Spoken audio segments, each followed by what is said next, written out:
The government today introduced bills for the complete overhaul of colonial-era Indian criminal laws. The 1860 Indian Penal Code will be replaced by the Bharatiya Nyaya Sanhita. The Bharatiya Nagarik Suraksha Sanhita will replace the Code of Criminal Procedure, and the Bharatiya Sakshya will replace Indian Evidence Act. All three have been referred to a standing committee for a review.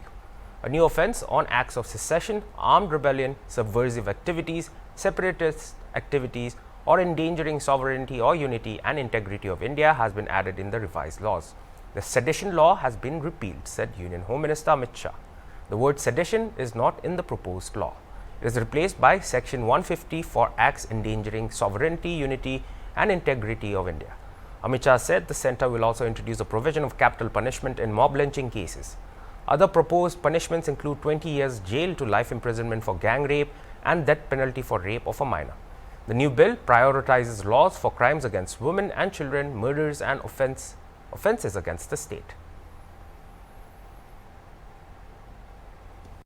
ऐतिहासिक निर्णय लिया है national forensic science university बनाने का। मैं इस सदन के माध्यम से पूरे देश को आश्वस्त करना चाहता हूं कि 3 साल के बाद हर साल 33,000 फॉरेंसिक साइंस के एक्सपर्ट और साइंटिस्ट मिलने लगे। ये इसलिए किया गया कि कानून हम लेकर आने वाले थे।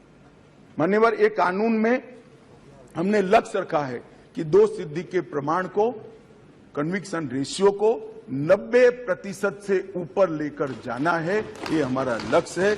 इसलिए हमने एक महत्वपूर्ण प्रावधान किया है कि 7 वर्ष या उससे ऊपर की सजा जिस धाराओं में है वो सभी क्राइम सीन पर फॉरेंसिक टीम की विजिट को हम कंपलसरी कर रहे हैं।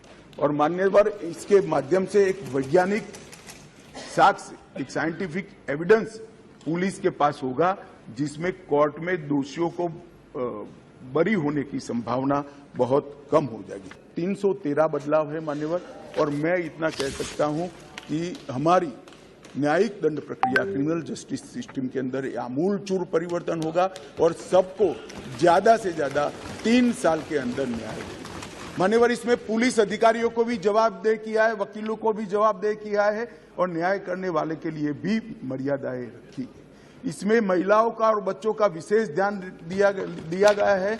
अपराधियों को सजा हो, इसकी चिंता की गई है और पुलिस अपने अधिकारों का दुरुपयोग न कर पाए, ऐसा भी है। इसके अंदर राजद्रोह जैसे कानूनों को एक और हम निरस्त कर रहे हैं, तो दूसरी ओर धोखा देकर महिला का शोषण करने वाले और मॉब लिंचिंग जैसे जघन्य अपराध करने वालों को दंडित करने का भी प्रावधान है।